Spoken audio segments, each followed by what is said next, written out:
Fired up, ready to go. Morning. So do you have Derek Barnett? Shoulder. Had surgery and done for the year. Had surgery Yes. What's the plan without him? Injury? Same injury that kept him out a couple weeks ago? Yes, it is. Yeah. Just finally went. You had. What's the plan without him now? Playing without him. So obviously we got some options still.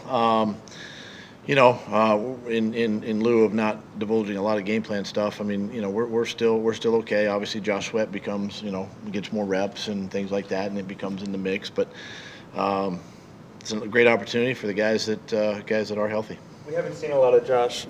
What have you seen from him in practice that leads you to believe he's ready for a bigger role? I think he's done a great job. He's working the service team, working his reps there, and he's getting time, with the D line, and does a great job. I think he's explosive off the ball. He's long, has been around the passer, can be disruptive. So this will be a great opportunity for him. Derek had such a nice rookie season last year. How tough is it that his second season is being cut so short?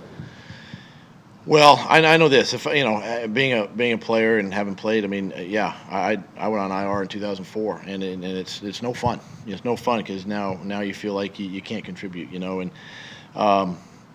he's a tremendous player. He's going to bounce back from this and be better than ever, obviously. But it's disappointing. I mean, any athlete would be disappointed, with a situation like this.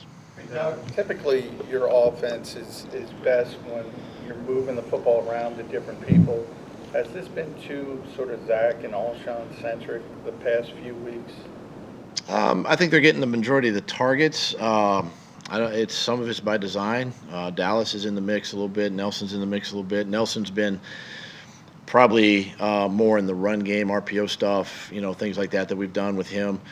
But sometimes it's just dependent on the defense we're seeing and where the ball goes.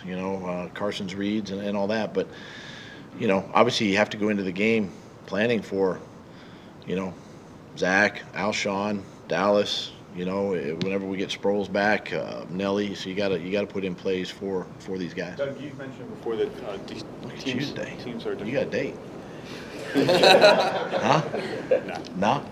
Going to London. And the hair's slicked out. You going today? Tomorrow. Okay. You mentioned before the teams are defending. Get a shot of this too, please. Doing a little better at the RPO game. Who is? I'm sorry. Defenses are doing Yes. a little bit better of defending the RPO game. What are they doing? Are they bumping more at the line? Are they playing more man? A lot of teams. I mean, again, they've studied us and had time to kind of prepare. And I think you go back to what Pittsburgh did to us in the preseason, and it's teams play a little more zone, quite frankly, and especially teams like last week with very aggressive, fast linebackers. This is going to be the same type of defense. They're very aggressive. They got a lot of speed at their linebacker position, and they can so they can run. And so depending on what you do, whether you give the ball or throw the ball, a lot of times defenses are right there to make the tackles. Here we're not seeing the yards after catch like we did a year ago. Is Carson leading them as well as he was leading them last year? He is, and it's it's a split-second decision. So he's making a decision based on a linebacker or a safety or somebody moving 6 inches. So it's split decision. And like I said, with the team speed we've seen from our opponents here in the last couple of weeks, it sometimes negates the throw. What stood out to you watching Jalen Ramsey on tape, and do you expect him to follow Alshon, or does he stay on one side of the field? No, he'll match the top receiver typically, and God, what a tremendous player, tremendous talent, and he's aggressive. The thing is with him, he's big, he's physical, so he can play bump and run. He can run. He's great at the top, right? He's smart. I mean, this guy is very instinctive, and it's a challenge. It'll be a challenge for Alshon, going into this game. Doug, you seem to be using Nelson a little bit differently this season. Sunday, 6 of the 7 times he was targeted were either at or behind the line of scrimmage. There haven't been as many intermediate or long throws to him this season. Is that, and what's been behind that? Well, I think two things. The play that's called, obviously, whether it's the run or the RPO, and I think too it's just me calling the plays designed for him, and getting him targeted, basically. I mean, that's really what it comes down to. It has nothing to do with his ability, his skill, nothing, because we're very confident and high in him, and he's one of the guys we design plays for each week, and it's my job to try to get him involved. It seems to have affected his yards per catch is lower, his third down catches are fewer. That's why I was wondering what was behind. It's why. mainly just the call, quite frankly, and really nothing more than that. We have a lot of opportunities, a lot of plays in each week for him, and the ball right now has been going to the tight ends and Alshon, quite frankly. There's been an uptick in teams across the league going for it, 2-point conversions, fourth downs. I was wondering what different factors you think are going into that. I don't know. I think teams are probably studying that a little bit more, doing their own analytics on it, and trusting their guys, trusting the scheme. Field position obviously plays a part in that, and I think that's just on an individual team by team basis. That's kind of what you have to do. We did it last year, had success. We were decent at it in the last game, but I think you're just seeing teams.